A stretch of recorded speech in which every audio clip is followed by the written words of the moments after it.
following episode is a work of fictional horror and may contain numerous horror elements, such as mentions of significant bodily harm, death, gore, otherworldly beings and powers, and sudden loud noises. Viewer discretion is advised. The first man stood alone on the barren field, and in the distance he saw the locked gate, beyond which his greatest shame was kept. He turned to the snake, who writhed on its belly like a worm, and cursed it for its treachery. "You tricked me," the man said. "You led my hand astray, and now we are damned for it." The snake sighed. "I gave you knowledge," it said, "and with that knowledge, you made the choice that you made. I could not make it for you." The man cried out, "All the same, trusting you was my greatest mistake." "No," the snake said. "Your greatest mistake was believing you had a choice at all." Parker. Dr. Robin? Look, we don't have much time. You've been here for a week learning how to operate the reality displacement facility. It's almost time for our final mission to begin. Any reports? Surprisingly, not as difficult as I imagined something like this would be. Has there been any news from the outside world? It's been weird being stuck in here for a week, as if nothing has happened. Well, I have some bad news there. Reports have been flying in for the past couple of days, things we don't have the manpower to respond to. Like? The previously receding flesh in Greece has begun expanding again, moving towards Central Europe. Severe flooding has occurred throughout the eastern seaboard of the United States, taking out North Carolina, among other states. There's also been a mass breakout of anomalous animals across the Pacific region, and I've begun to get worrying news on the movement of suspected chaos insurgency cells.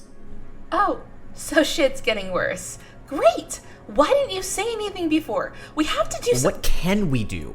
Everyone we would send are dead. Let's face it, our only hope at this point is finding CI. Is that supposed to help people, though? Wasn't that the whole thing for your show? And what do you mean everyone is dead? You're supposed to be part of this big, scary, stupid agency. Why don't you have more people you can send? I mean, Lizzie and that Sera person, they can't have been your only options. What do you think? We've had 3 people on the radio who used anomalous machinery to do everything for them. When I disappeared for a week, literally everything stopped functioning. When one person got mad, the entire operation of the site came to a halt. Let's face it, nearly everyone from the Foundation is fucking dead. And now, I'm the last member of Site-230 remaining. I am Site-230 after what happened with CI last week, after what he did to you, Sera, and Tess. This is all that's left. Now, my option is to lay down and die, or try to fix it. Fuck. He really did fuck with me. He managed to make everyone try and kill each other. Why haven't you done anything to me for it? You fucking locked Lizzie up for less. Because that's not who we should be. You didn't want to kill in cold blood. You were manipulated for potentially months at a time. Sera was being mind-controlled, and CI even managed to use Tess's situation against us. Besides, if you didn't help, there's no way I could actually do this. Our last option now is to find this guy who took everything from us and somehow hope that he has the power to stop this. I guess you're right, but what will we do if he's causing it? Then, we kill him where he stands. And how exactly do you plan to do that? Well, the Foundation issues miniaturized Scranton reality anchors to ground reality benders to a Hume level of within about 3 of normal. This likely would bring someone like CI down to a maximum of 20 Humes, which is still horrific, but it's workable. Then, we have anomalous weapons. We have some guns, shields, force fields, and a few other tricks up my sleeve. Alright, fine. So what even is our plan? Do you have any idea where he is? I have one. When this all began, our main focus was on what could have ended the world, believing that no matter what, Site-2000 would eventually activate and fix everything. Then, after a few weeks, we finally went there and, well, it was dead. CI said for us to meet him where this all began, Unless he expected us to figure out the epicenter of the XK, which we've been trying to do for months to no avail, then that could only mean... You have to go to Site 2000, right? Right. And with how things are going, this may be our last chance. Do you think you're ready to operate the RDF? Only one way to find out. Fuck it. Give me a second. Okay. Coordinates are set. Send me off. Trying my best. Holy shit, that worked! Wait, what is this? A folder titled Ouroboros? It's stamped with CI? No fucking way.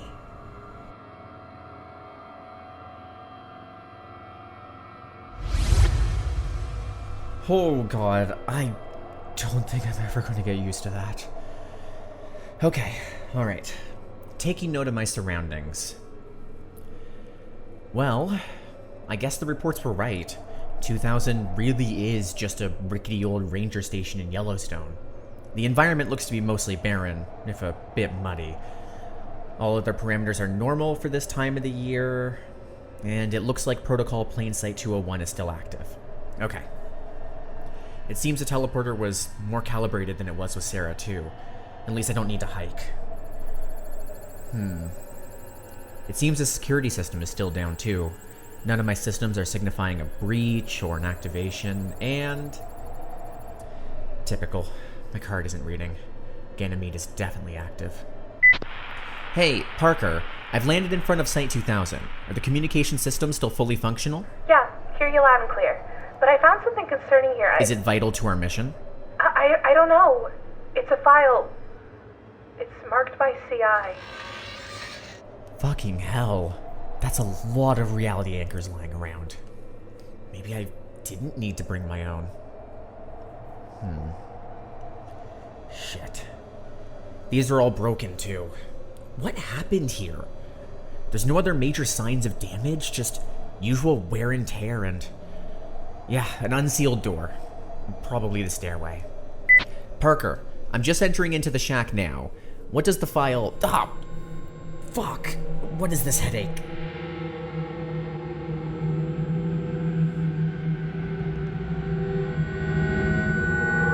Your intermittent engines are beginning to regularly djkaktus. D0 catalog number SD-001/13-001/01. Document type: Summa modus operandi. Dates received: NA. Operation status: closed. Forward. We, the Delta Command, do hereby set in motion the principles of this document, the summa modus operandi of the Chaos Insurgency. We hold the following to be inescapable truths. The Foundation overseers have altered the fabric of reality for the benefit of their own wicked desires. These alterations are the source of all supernatural activity in our universe. These grievances we hold against them. The 13th Overseer has blasphemed the natural order in his foul contract to stay the hand of death, and has usurped the fragile balance of life and given an impenetrable shield to the horrid adulterers of the Foundation. The 12th Overseer has stolen the wealth of the world to benefit the Foundation's insidious designs, and has taken the fruits of many millions for the purpose of turning those labors against the laborers. The 11th Overseer has spun a circle of lies around the people of this world to protect the Foundation's interests, and has cast a dark eye onto the void to gaslight and pervert true human understanding. The 10th Overseer has kept dubious record of the Foundation's malfeasances, and has altered history to suit them, and has mocked truth and reason for the sake of maintaining the Foundation's cruel legacy. The 9th Overseer has betrayed the trust of their fellow man and sworn allegiance to the cancerous council, and has time and time again turned turned away from opportunities to strike them down, to prolong their greed-riddled intentions. The 8th Overseer has committed wicked acts against the ignorant public with their careless use of nuclear weapons, and was one of the first to breathe life into an organization that should have been butchered in its crib. The 7th Overseer has manipulated innocent populaces to create chaos and destruction for the Foundation's benefit, and has shown nothing but contempt and malfeasance against the innocent and unwitting. The 6th Overseer has surreptitiously used the might of the American military machine to crush the Foundation's enemy and wrought a tale of never-ending violence and bloodshed that should forever stain the world. The 5th Overseer has warped the very boundaries between space and time to extend the Foundation's cruel reach, and taken dark and horrible secrets from those far-off places to use them to fuel the Foundation's death machine. The 4th Overseer has lulled the nations of the world into believing that the Foundation means them no harm, while working alongside the same treacherous intentions that should see this planet be laid to waste. The 3rd Overseer has used mankind's own technologies against them to act as the all-seeing watcher of the Overseers, spinning a web of eyes that has eroded every last shred of human privacy and decency. 2nd Overseer is complicit. The 1st Overseer has established a council of monsters and demons that answer at his beck and call. Also, he may sit on his foul throne atop the putrid wound of the Foundation and lap like a dog from its seeping, pestilent orifice. The Overseer's cancerous, anomalous influence on the world is a wound on the fabric of the universe. A wound that festers, cannot heal until the irritant is removed. The 13 Foundation Overseers are an irritant in the wound of our reality. The 13 Foundation Overseers must be removed. By order of the Engineer and of those who step down, we stand in defiance of this aberration. We stand in opposition to this blasphemy against nature. We stand insurgent against this chaos. Our path is clear, our vision unclouded. We must clean the wound. We must let our universe heal. We must destroy the 13 Foundation Overseers. Here, we of Delta Command document the summa modus operandi as transcribed by the Engineer of the Chaos Insurgency.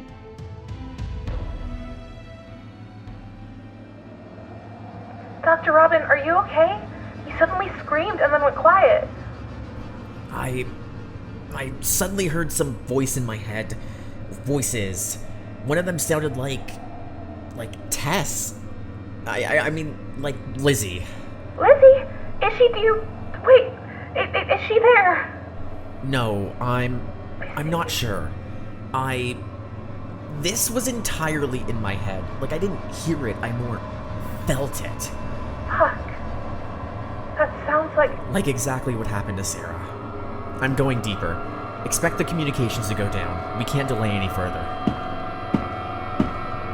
Dr. Robin? Shit. Listen, if we don't make it through this, I'm sorry for what I did to Sera. She didn't deserve that. So let's just fix this, okay? Okay, entering into sub-level 1. What was this reported to be again? It was the living quarters, right?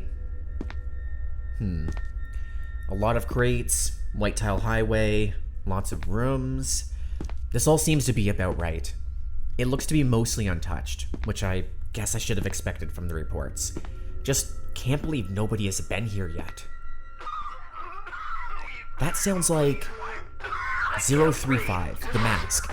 Sera reported encountering it here. I wonder where... Oh god, someone just smashed it. I didn't even know you could turn it into sludge and shards. Not again. Formerly Dr. Felix Carter, Caucasian male, date of birth unknown, was once a doctor for a research consortium named the International Academy of Existential Sciences. early conspirator of 051 and the individual called the Administrator. Supposedly was a bargaining chip used in a deal made with Death itself to allow Death a seat on the council, while it grossly prolonged the lives of the overseers. Presumed extremely dangerous. Location is only speculated and considered impossible to reach.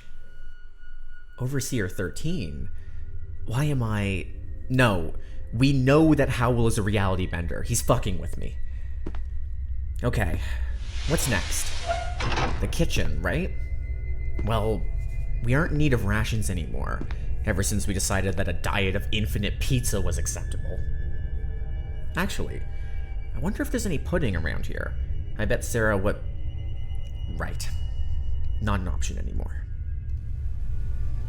066. So that was here. Ah. Okay. Yeah. That explains the loose yarn everywhere. Jesus. Someone tore it apart thread by goddamn thread. That's horrific. I wonder why...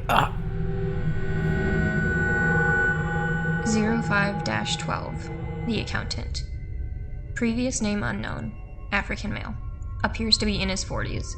Well-known figure in financial markets, though rarely spoken of publicly, if ever. Dresses in expensive, tailored clothing with similarly expensive jewelry. Wears dark glasses. Apparent mathematical genius, supposedly capable of running the calculations for probability itself in his mind. Likely anomalous influence. Maintains Foundation financial accounts. Maintains trade markets in order to accrue wealth for the Foundation and, by extension, himself. Supposedly has members of his own staff seated at high-level positions on financial boards for all major world governments. Alright. So whenever I see a destroyed SCP... Why?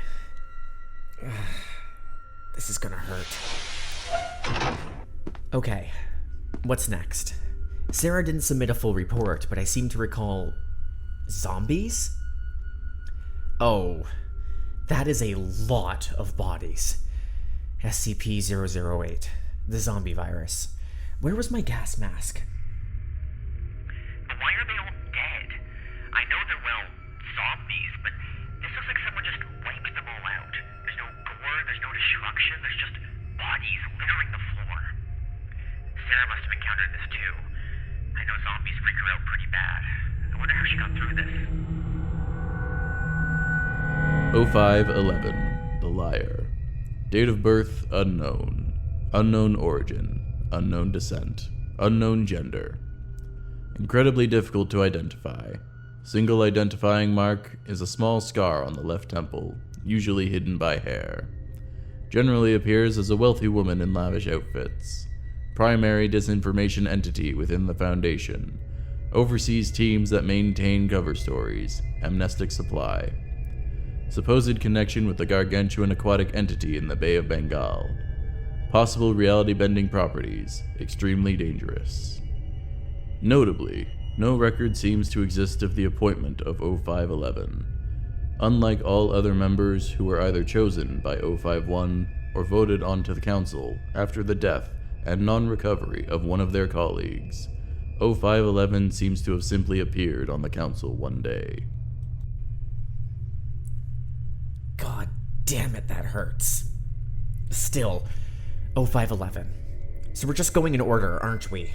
Is this some kind of sick fucking joke as I get to the end? So I have 10 more migraines remaining. Great. Fuck this. Howell is doing this to me, isn't he? He's trying to screw with me. Tell me about the downfall of the Foundation or something. That piece of shit is probably laughing in his cave, waiting for me in the core. He's gonna make me explore all of Site 2000, isn't he? Every single room, every single floor. Retrace all of Sera's steps just to see the downfall of the site and get me exhausted. Here, the stairs. Let's just go down to the next floor. 05-10, The Archivist. Formerly Diane Walters, a librarian. Caucasian female. Appears to be in her late 40s. Possible strong connections to the Wanderer's Library. extensive knowledge about the Foundation's involvement in previous end-of-the-world scenarios, supposedly maintains a constant record of every activity taken on Earth from the moment she took her place on the Council forward. These records are used extensively in the application of the machine beneath Yellowstone. One source identified 05-10 as being the most bloodthirsty member of the Council. According to the source, she is obsessed with the perceived divinity of herself and the Council, believing herself to be above any natural laws. In her eyes, normal humans are fodder, a means to an end in reaching some greater understanding of universal truth. Some sources indicate a possible obsession with the idea of omniscience. This has not been verified. Ugh, I should have known the stairs count. Okay, second floor. No working elevators, a protected site full of SCPs, empty housing, dead staff, and a bunch of uncontained SCPs that aren't even supposed to be here. This is hell. I guess I see now what Sera went through. Well, fine. Sub-level 2, storage and production facilities. If I recall, this is where Sera saw... Oh dear God. No. There's no fucking way. That should be impossible. Fucking 682, the lizard, even he's dead? Jeez, I personally watched this thing have its scales stripped from its body one by one and regrown in an instant.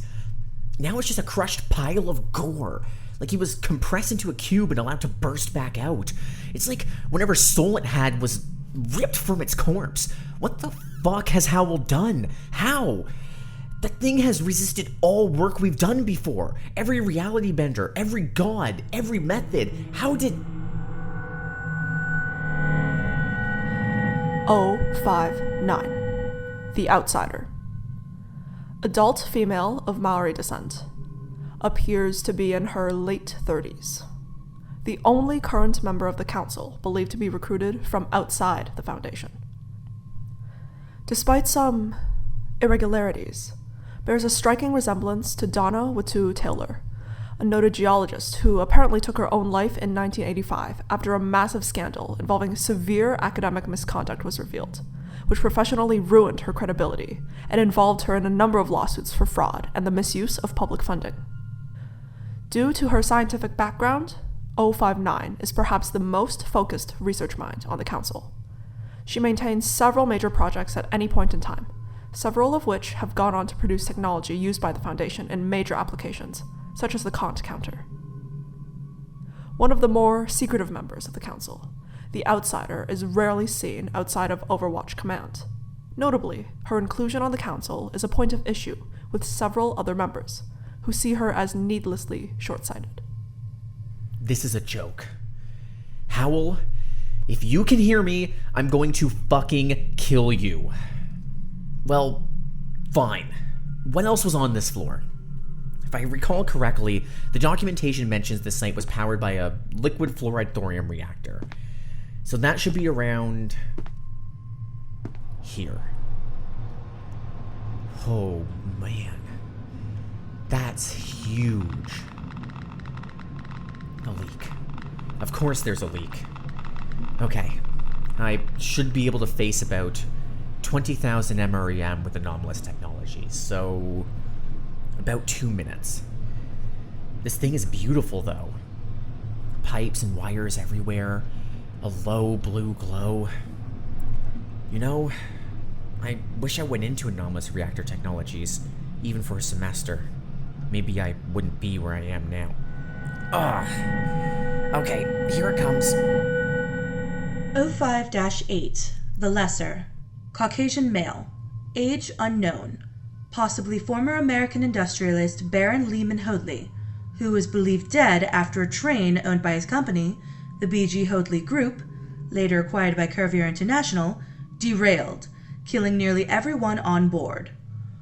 According to many sources, 05-8 originally held a significant amount of control on the early council due in no small part to the massive financial holdings he had access to through his brother, Garrison Hoadley. After his brother's death and the sale of his company, his authority diminished considerably, and he was eventually ousted as the de facto leader of the council in favor of 05-7. in the time since he has maintained his council vote, but his influence is all but non-existent. Supposedly became obsessed later in life with modifying his body and soul with anomalous technology and artifacts. Paranoid. Obsessed with the idea that other council members will want to kill him. So technology counts too. Okay, I need to move on. I'm out of time.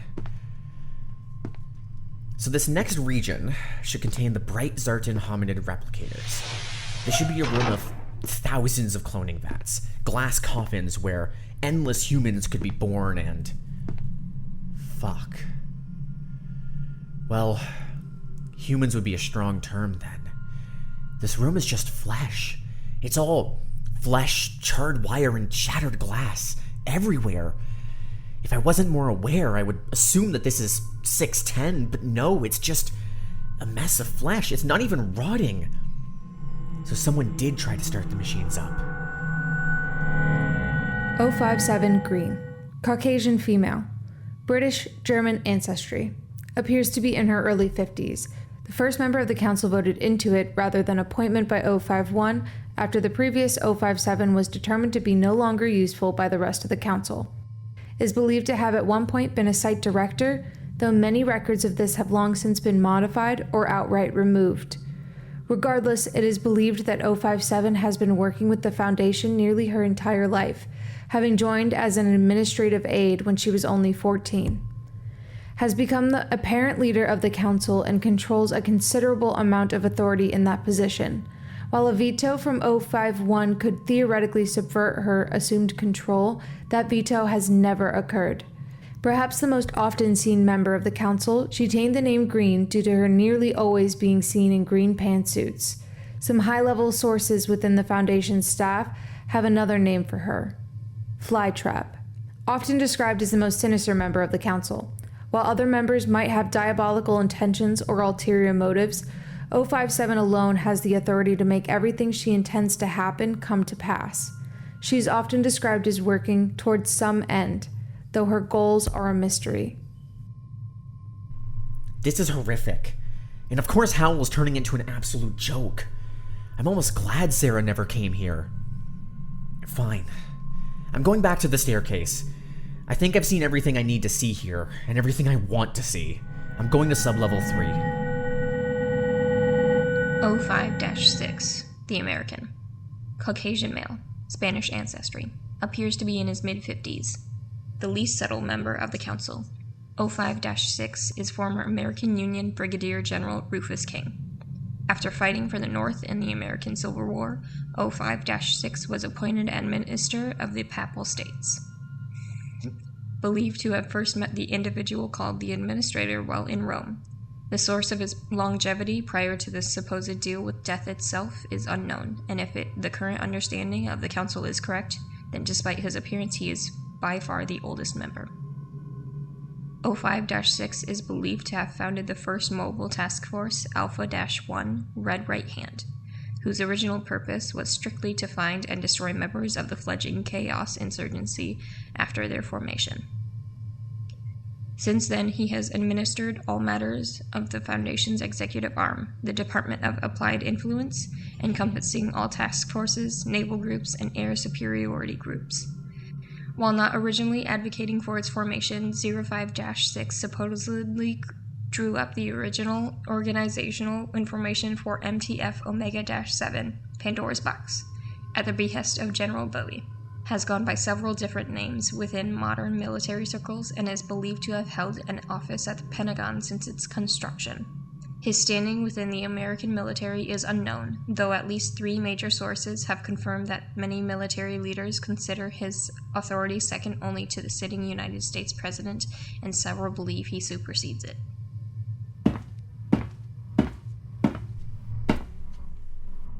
Okay, sublevel 3. Control rooms, database, and cultural artifact storage. What do we have?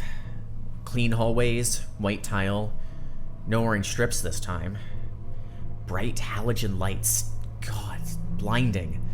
There's a faint humming in the air. Where did Sera go when she was here? The administration room, right? Work desks, filing cabinets.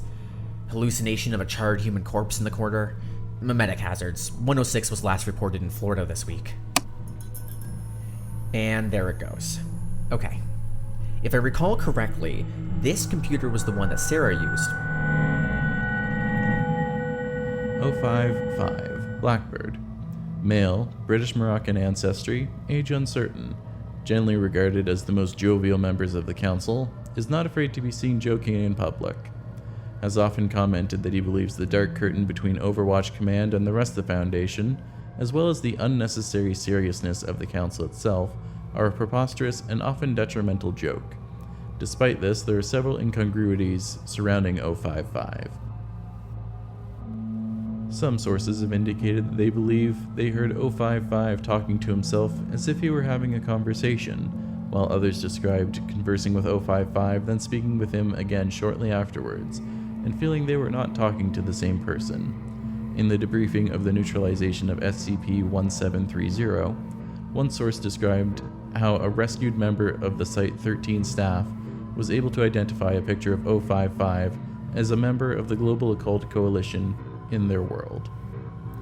Aside from forming the Department of Paranormal Organization Review, 055 has apparently led considerable research into the existence of alternate realities, and is known to personally review anomalies that interact with other dimensions as they arise.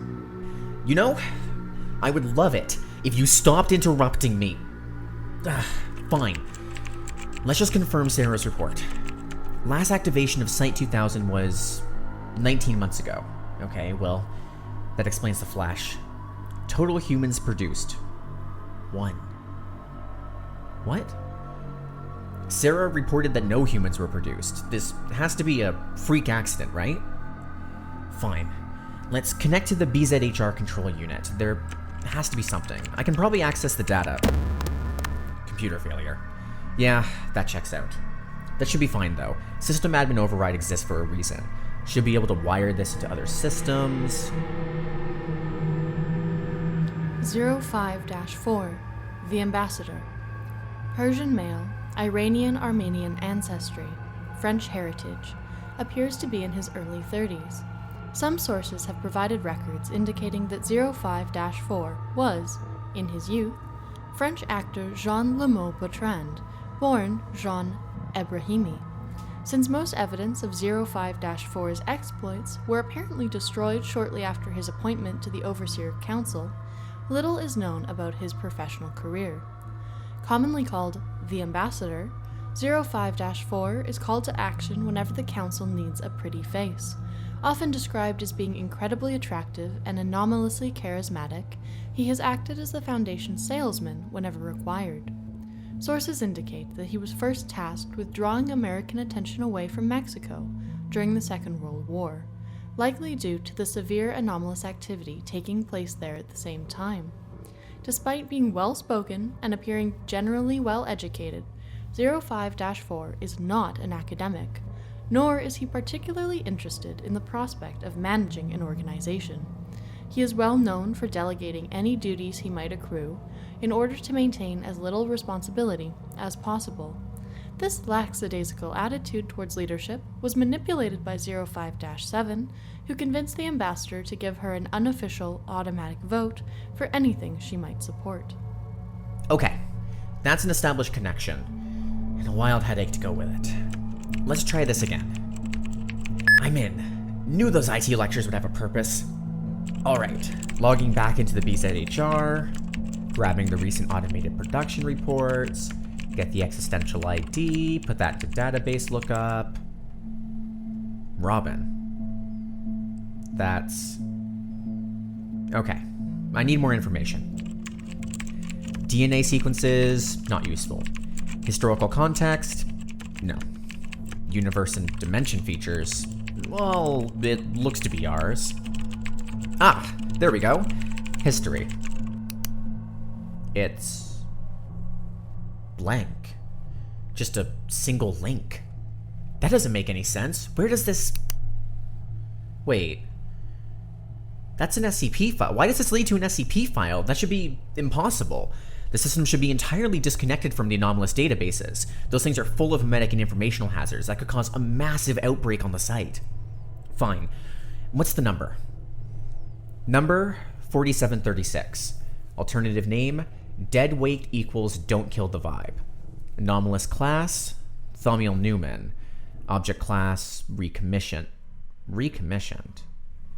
Fine. Special containment procedures. Okay, we have 2 different sets here, and neither of them seem to be expunged. That's odd. When was this last updated? 19 months ago. Okay, that makes sense, I guess. Fine. What were the previous ones? Containment has been rendered unnecessary by Operation Astaroth. The corpse once held by Foundation High Command is now buried in an Arizonan field per the deceased request. Previous containment procedures have been supplemented in the wake of Operation Astaroth. Give your thanks to the deceased and then depart. Well, thanks, I guess. What's the current? Containment has been deemed unnecessary. That's it? Okay, that should be fine. What's the description? 173. Piece of shit. This was just getting good. Of all the goddamned SCPs, you're the one that survived? Not now. 053. The Kid. Unknown age. Unknown gender. Unknown ethnicity. Very little is known about the actual nature of 053. Often described by sources as not being human at all, and instead being an artificial intelligence designed to create other artificial intelligences.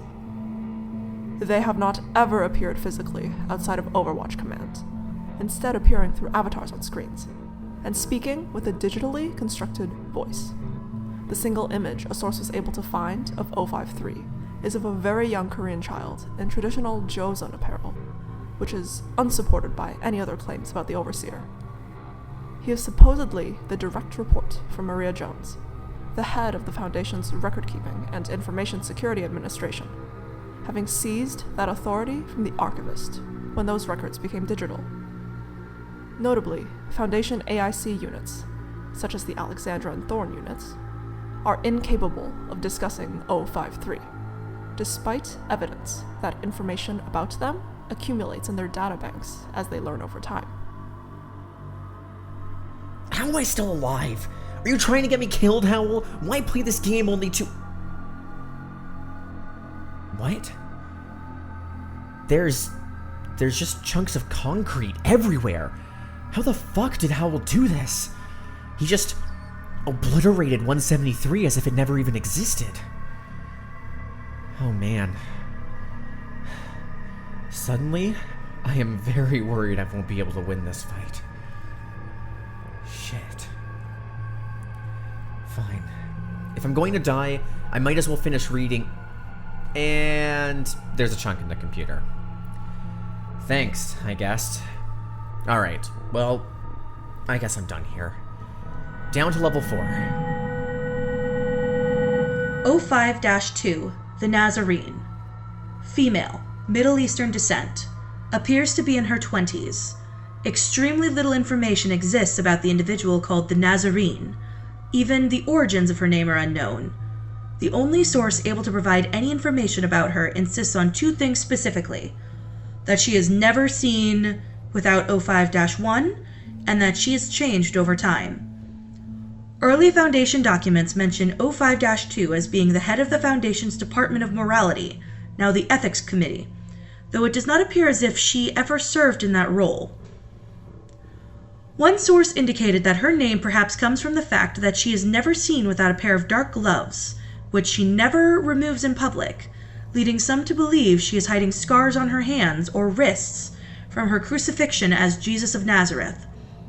Though where this rumor began, and what would lead anyone to draw that conclusion in the first place, is unknown.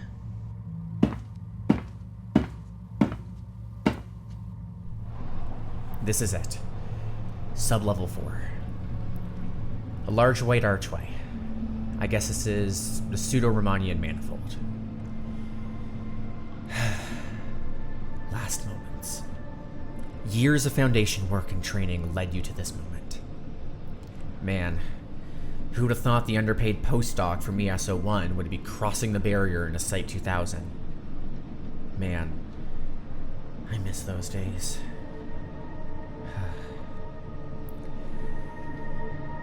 Alright. You've handled dozens of reality-altering SCPs. You specialize in containment of Keter-class anomalies. Hell, you built an entire site around reality-altering technologies and at-need containment. Man, you trained under Dr. Clef himself. This isn't the end. This cannot be the end. I really hope this isn't the end. Fine. There's no use waiting. Let's just go. Wow. Sera's report was accurate. I feel completely weightless, as if I'm standing above the entire world. Colors spiraling around me, some that I can't even name. Giving way to a vast nothingness, and what should be a glimmering flower at the center. And here's where it turns gray. God, that's dark. I see why Sera was so depressed now. The death of ideas. A single wilted flower.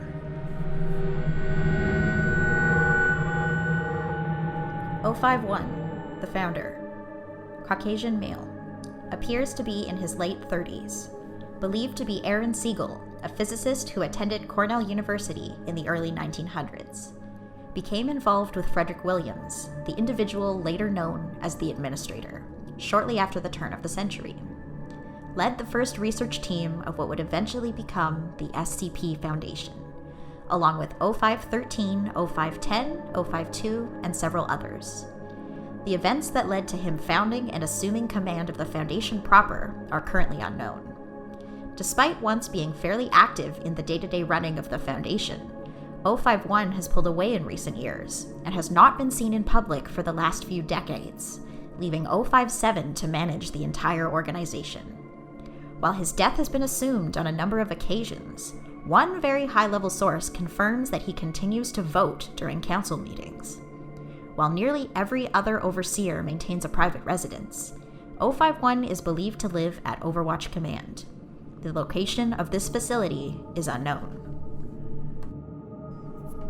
Well, that's the last one, I guess. Leaving me now in an empty, white room with a single gray, wilted petal at its center. Cheers, Robin. You made it. Howl. Please, you know me by more names. At least address me properly. You want me to list them out? CI, the engineer, O51, the administrator, maybe Aaron Siegel? Better. You've done well to make it here.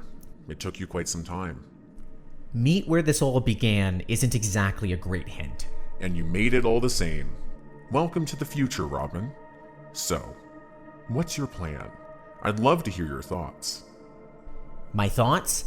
Which ones? The ones about how you killed my friends, manipulated the sibling of one of my coworkers, and invaded the mind of another? Or how about the ones about nearly dying every week, watching the world I spent so long trying to protect collapsing around me?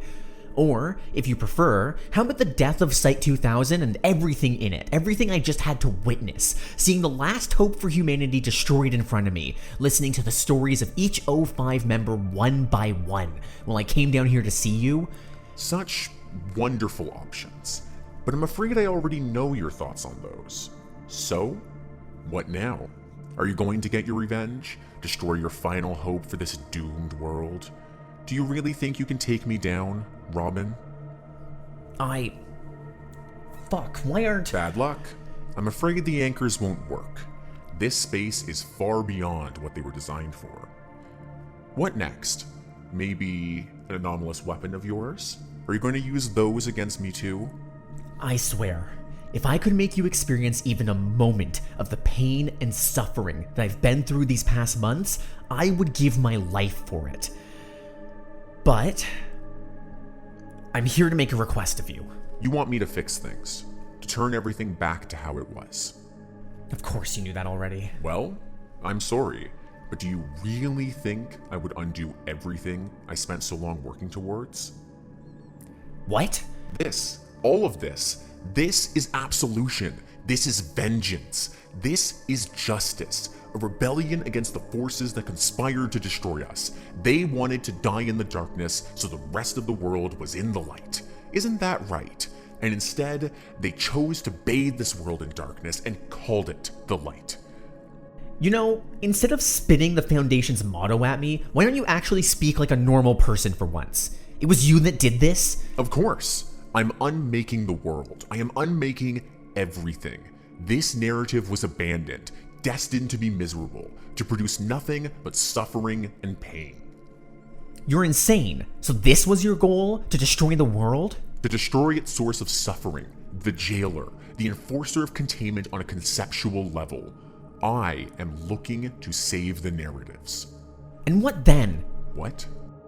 Does the fate of this world mean nothing to you? Why would you seek to cause all this pain, this misery, this death? Have you not had this conversation before? It's like we're just repeating lines that have been echoed for eons, just to once again try to convince you not to destroy everything. You say that so easily, as if you and your Foundation have never caused any level of destruction, never caused any pain or misery for your idea of a greater good. Is upholding ignorance, the status quo, really what's best? Why do you insist on risking your life time and time again, claiming to save this reality? Are you mad? I've studied reality, dedicated my whole life to it. I have seen a mere dozens of realities, and I hope to find an infinite more. My life mission has been to understand and maintain reality itself, not want you to destroy it. If there are infinite realities, why work so hard to protect this one, to save it? Why stay loyal to one that suffers so much? This one's my home. It has my colleagues, my coworkers, my friends. It has the people that I care about and those I want to protect. I know I could just leave. We have the power to send me at least before the system breaks from the overload, but I couldn't just do that to this world. Those you want to protect? You mean the people you ran away from, spent a whole week avoiding rather than protecting? Avoiding? That was meant to be no more than a day or two. Time to refocus after learning that 2000 was dead and see if I could figure out anything on my own. Yes, and then you came here. What are you talking about? I've never... What is your goal here, Howl? Why are you even doing this? If you wanted to destroy the world, you would have by now. You have that power. Why are you wasting your time on me?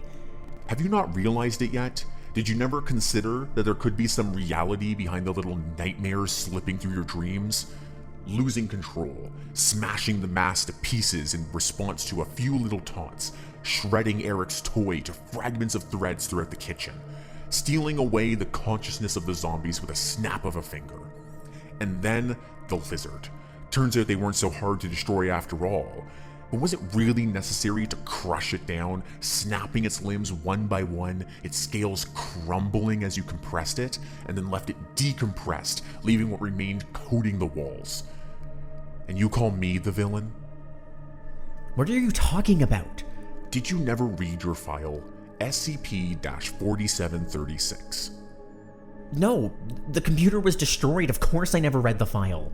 Maybe you shouldn't have blown up 173 then, huh? You have to stop running away from your memories. Focus, Robin. How much more will it take to jog your memory? More than the floods of SCPs escaping containment, more than the countless cities full of innocent lives, driven to madness and consumed by hateful flesh, more than Sera rotting in a puddle of her own blood and Tess's body left a lifeless husk as her mind decayed. What more must I do? How far does this world need to go until you finally wake up? Remember, Robin. Remember, Astronaut. What? Oh my god, what? Finally. Is it clicking? I was sent to the zoosphere to help the Foundation ascend? Correct. The Foundation used your body to find the dying god of reality and forced you to destroy it, opening up the pathway for ultimate containment. Then what? Why am I alive now? Then I came. The Chaos Insurgency, the Engineer, SCP-001-13-001-01. The end of the 05, the end of the Foundation itself, and the end of the world as you know it. But that doesn't answer my question. Why am I here, alive? Because you always were, and you always will be. You have access to infinite energy. You weren't sent to the zoosphere because the Foundation needed someone, but because you're the one who could. And they used that, trying to break the binds that build the hierarchy of existence. They used you and threw you aside. Do you see now? You don't need the Foundation to ascend. That power was and is within you. Why do you think you can so easily study reality, to design, to build, to teleport? Why do you think everything went so wild when you did your experiments? You have this ability. You always have. The ability to enter the sphere where narratives are born, and to make them yourself. Then I'm a reality bender. More.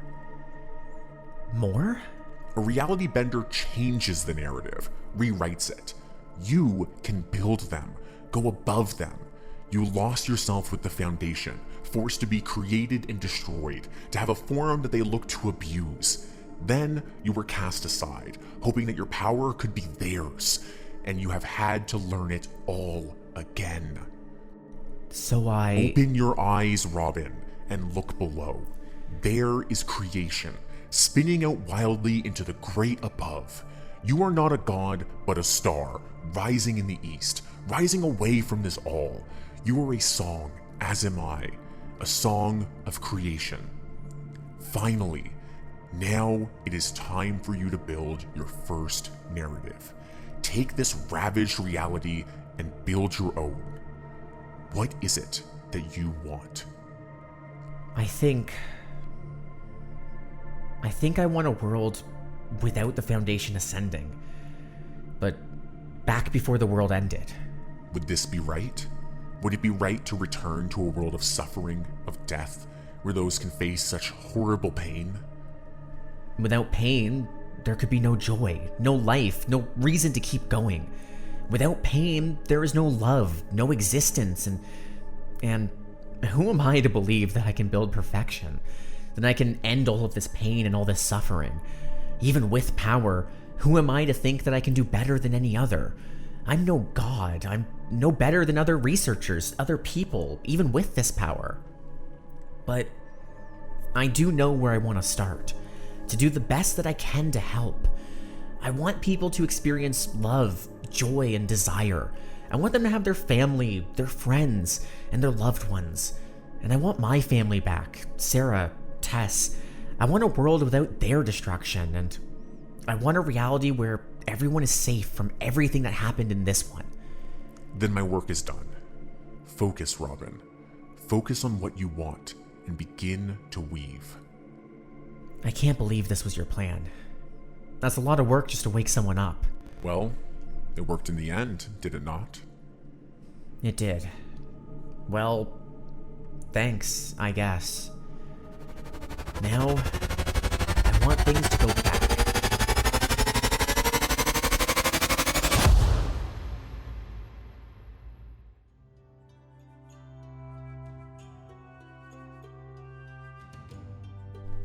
Hello, Dr. Robin?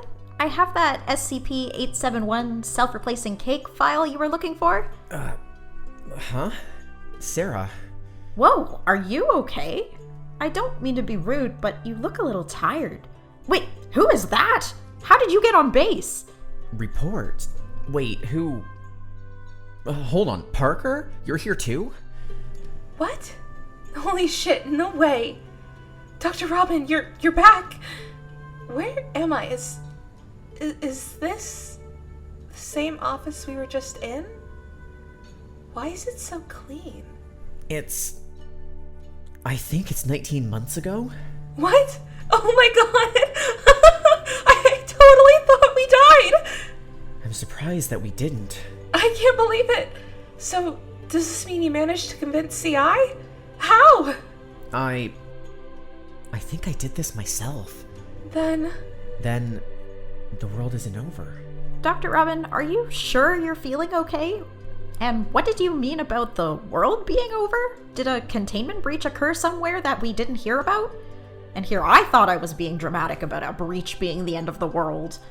I mean, no, things are going okay. We were just talking about... Well, were you maybe looking in the file system for more SCPs to cover or something? I know some cover the end of the world. It sounds so scary, though.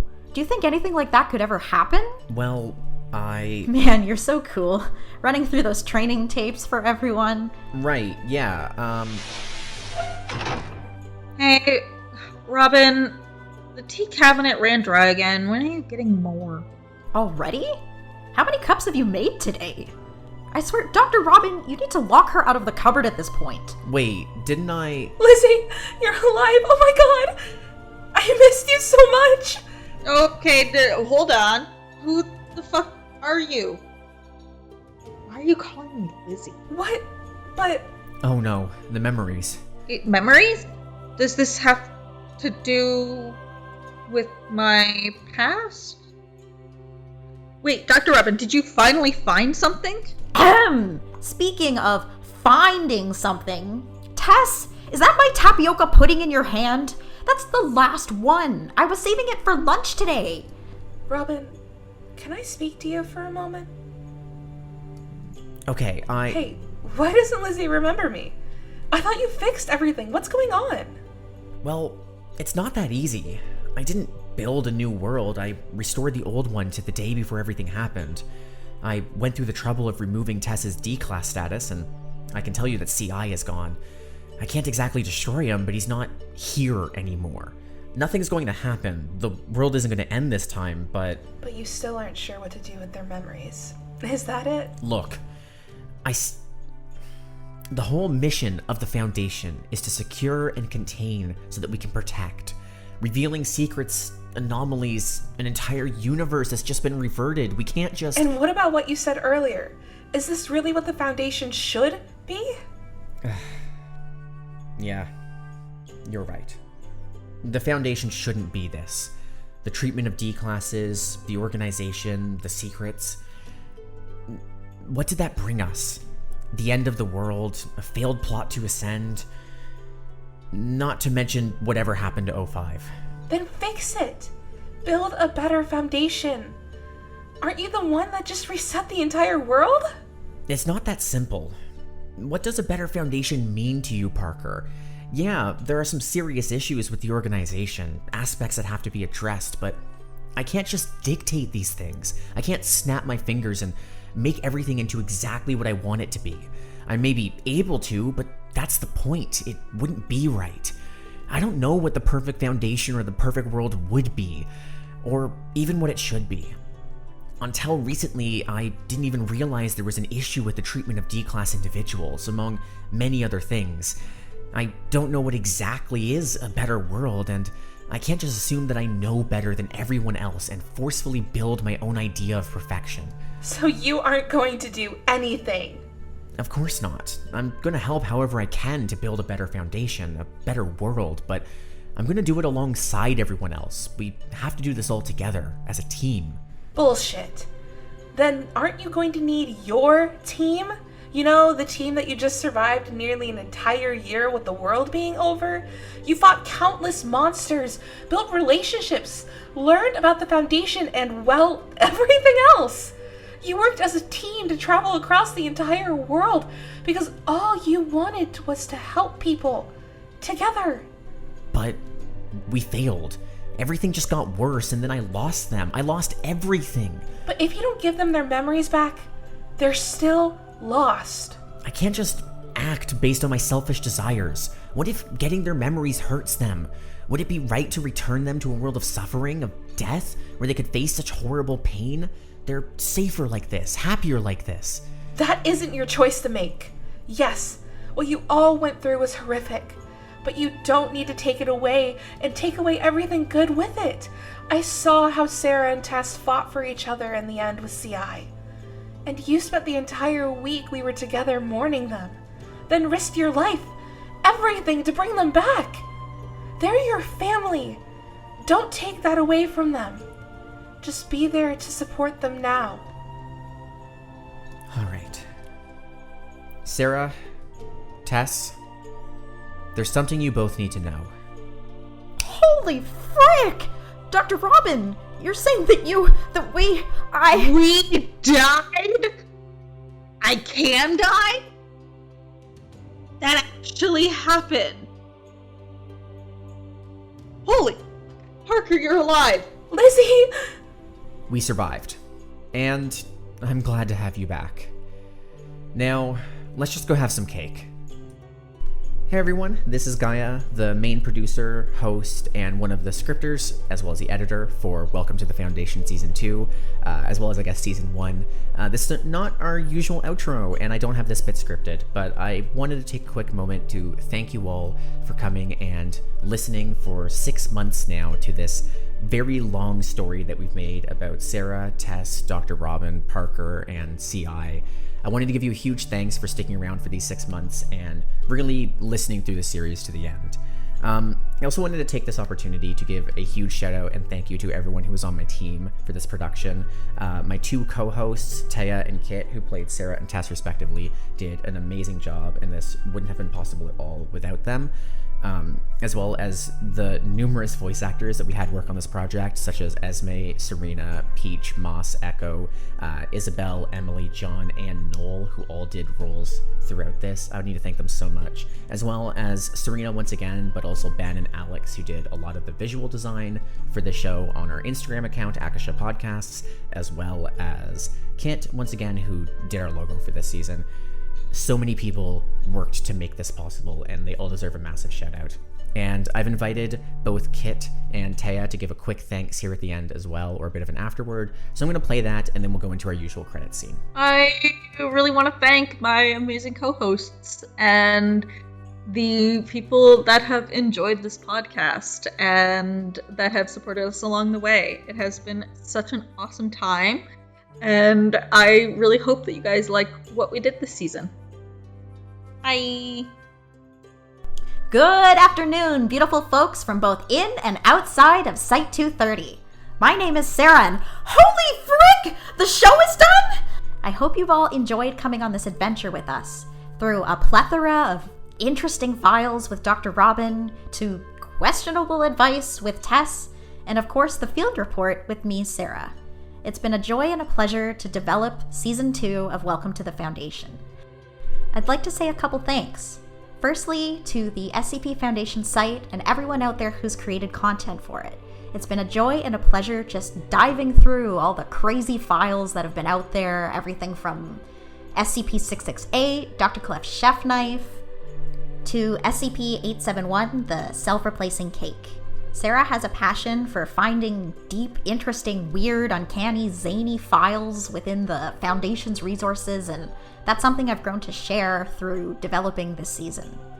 I'd also like to give a huge shout out and thanks to all our incredible voice actors. Without all of you, this season, this series would not be possible, and they've just done an incredible job really embodying some of the crazy files and the characters that we've thrown into this season. And lastly, I'd like to give a huge shout out and a major thank you to my co-developers, the voices behind Tess and Dr. Robin, Kit, and Gaia. I couldn't have asked for a better team of folks to work alongside, and I think our team might just be even a little better than Dr. Robin's. Finally, thank you to all of you out there who are listening to the show. I hope you've enjoyed Season 2 of Welcome to the Foundation. And this is Sera signing off with her final weather report. This morning, there was an XK out there. The world was ending. But now, it's beautiful outside. And as we close, I would like to give a shout out to those in real life who made this episode possible, including Kevin MacLeod, who made the music that you could hear in the background of this episode. You can listen to his music and more at incomtech.com. As well, I would like to thank the many voice actors who contributed to this episode, including Esme, Moss, John, Vi, Serena, and Esme, who did various of the Overseer's readings, as well as Peach, who played the role of Parker. As well, I would like to thank the various SCP authors who made the works that you heard about in this episode and that inspired everything we did here, including Jekylled, who made an FAQ, or What the Hell is a Hume, Hammer Maiden, who made SCP-2000 Deus Ex Machina, Nagaros, who made Deadweight Don't Kill the Vibe, and djkaktus, who made djkaktus' Proposal 3, The Way It Ends, part of the Ouroboros series that were a massive inspiration for this episode.